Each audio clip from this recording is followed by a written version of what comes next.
I'm Keith of Planet Earth, your Vedic astrologer, spiritual guide, and life coach. I'm here with the energy reading for the new moon solar eclipse on the 29th of March 2025. This new moon occurs in Pisces in the nakshatra Uttara Bhadrapada, the Lhasa Blessed Steps. It's joined by other planets Mercury, Venus, Neptune, and Rahu, the North Node, and this puts a lot of energy into this nakshatra. It's also got Saturn in the previous nakshatra at the very end of Aquarius, where it's about to join Pisces moments after this eclipse.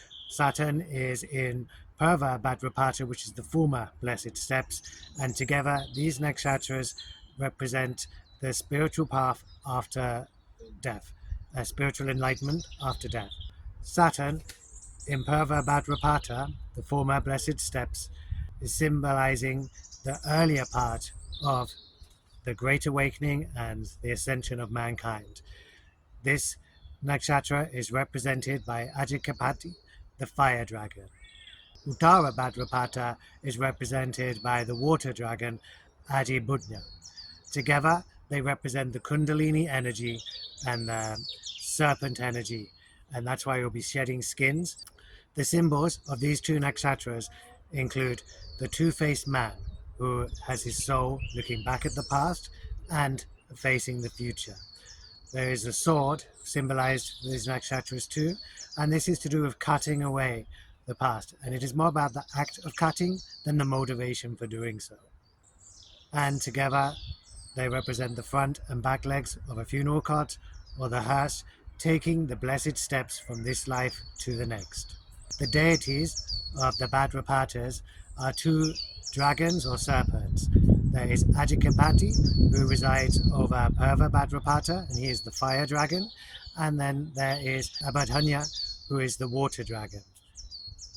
Ajikapati, the fire dragon, is a lot more harsh and is the earlier steps in the enlightenment journey, whereas the water dragon represents a more soft and flowing state.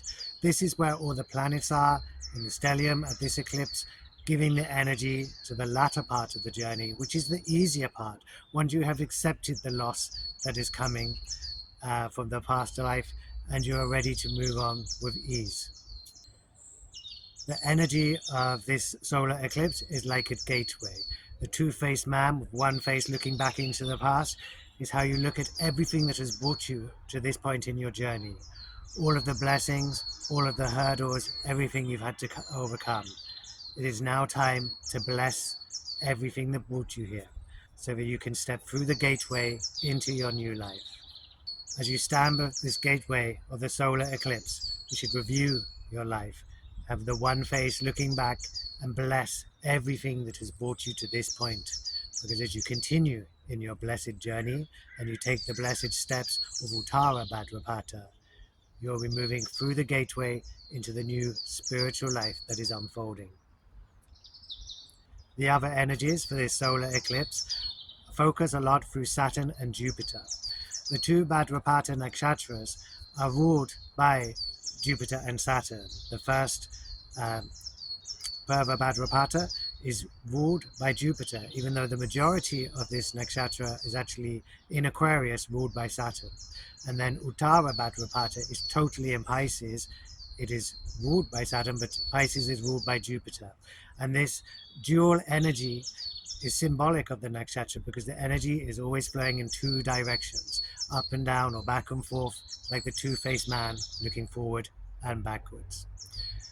So these dragons are also symbolic of Kundalini energy. These are the nakshatras for the spiritual ascension after death. And so this is the death of one way of life. And as you bless it and step through the gateway, you'll create the new life that you are manifesting at this time. We also have Jupiter in Rohini, which is the most creative nakshatra. It's in Taurus, and Rohini is ruled by the moon. So this is the most fertile, most creative nakshatra. This is excellent for manifesting. And it is ruled by the moon, so Jupiter is giving the power to the moon, or the moon is giving power to Jupiter at this time. We also have 3 planets in sun-ruled nakshatras. The sun-ruled nakshatras all go from a fire to earth sign. So we have Uranus in Kritika, which is ruled by Agni, the fire god. And Uranus has moved from Aries into Taurus now, but is still in the nakshatra Kritika. Kritika is the one who cuts. The symbol is the flame of a knife, and it is about purification. Then we also have Ketu in Uttara Falguni. This nakshatra runs from Leo to Virgo, and Ketu is in the earth sign of Virgo at the moment. And this nakshatra is to do with contracts and anything official like marriage. And then we also have Pluto in Uttara Ashada. This nakshatra runs from Sagittarius to Capricorn, and Pluto is in Capricorn. Uttara Ashada is the latter invincible. And this is giving a lot of power to the contracts which are formed, the long-term victory, and the cutting of the old way of life. Together with the symbolism of the Bhadrapadas, with their snakes shedding skins, this is about letting go of everything that we've known until now. We are going into the new world. This is the change, and this is the start of the change. As we move the energy into the latter blessed steps, we are at the latter point of the journey, but we're only at the start of the latter point of the journey. We have got Mars in Punavasu, which is Return of the Light. Mars is in Gemini, and this nakshatra will actually run into Cancer, where Mars will be in the beginning of April. And Return of the Light is all about revisiting things and coming back. So this is the return of the light into mankind. This is the spiritual process coming to be manifested on Earth. That is why we are going through the Great Awakening. Uranus, the planet of the Great Awakening, is in Kritika, the one who cuts. We are at the process of leaving behind what was until now to create a brand new world. Punavasu is ruled by Jupiter, so Mars is even giving the energy to Jupiter. So Jupiter in Rohini, Rohini is the red one. This is the most fertile nakshatra. It is to do with when a young lady becomes fertile. This is the most creative nakshatra. It's the moon's favorite nakshatra. It is ruled over by Prajapati, who is the creator god. With Mars in Purnavasu, return of the light, this is the nakshatra ruled by Aditi, the earth mother. This is giving more creation energy to us at this time. Uranus in Kritika is ruled by Agni, the god of fire, sacrifice, and ritual. Ketu in Uttara Falguni is ruled by Ayaman, the papers and officials and all contracts. And Pluto in Uttara Ashada is ruled by Vishnudevas, the universal gods. The 2 dragons of Purva and Uttara Bhadrapada are the storm gods, and they will rejuvenate and renew through destruction and chaos. There could be a lot of chaos going on in the world at this time as the old world collapses and falls away. But you should be blessing your past and projecting what you want for the future. This is a magnificent energy for manifestation. Focus on what you want.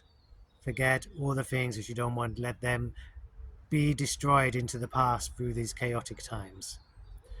With Kritika having Uranus, the one who cuts, and the planet of disruption and sudden events, there can be some very sudden changes. And now Uranus is in the earth sign. We could be looking at some very big earthquakes coming around in the near future.